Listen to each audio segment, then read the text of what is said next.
I was probably like 7 the first time I asked my grandma if I could start sewing.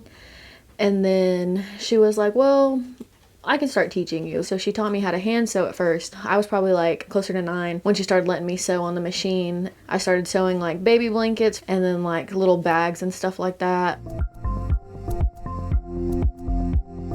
When I started making ribbon skirts, I was probably like 15 or 16. They weren't super popular around here at the time, like in Tahlequah or Tulsa area. And so I started asking my grandma, like, how would we go about making them and things like that. And so my grandma actually made me my first ribbon skirt for my graduation when I graduated from Sequoia. The skirt is not new to the Cherokee people. The wraparound skirt was historically the only garment Cherokee women wore for centuries. And that was made from deer skin. Often they would paint and decorate. So we have ribbons to decorate today. So if we come forward 200, 300, 400 years, then we're into the trade era, into the early 1700s. So now we trade for wool. We didn't get the finest wool. We got the bottom end of the wool, but we still like the wool. As a matter of fact, our Cherokee women often would unravel the wool or the blankets and use the yarn and reweave things that they wanted. When we got the wool and we began to trade, then we began to trade for this beautiful silk ribbon.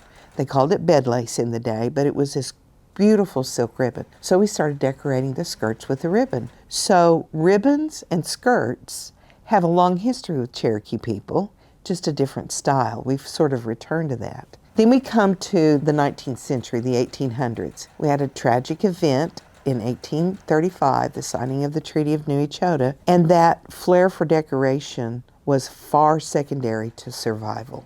So as the century progressed, we had the utilitarian tear dress, and then we really assimilated. In the early 20th century, we were wearing the same kinds of clothes other people were wearing. So there wasn't anything that was real distinctive to Cherokees until the late 1960s, when the tear dress was reintroduced as a fashion for the ambassadors for the tribe, which we still today utilize that dress. So to go from a ribbon skirt of today's liking, where girls and women choose their fabric, they choose their ribbon, they choose designs, it really does kind of weave into our history. It's not specific to Cherokee. To my knowledge, it's not specific to any tribe, but it is this wonderful show of solidarity among young and older Native women to remain true to our culture and to reinvest in our culture. Ribbon skirts are actually a fairly new phenomenon. It has had a rise in probably the last 5 years. The ribbon skirt today has influenced especially our younger generation in a coming together and a support of all Indigenous nations.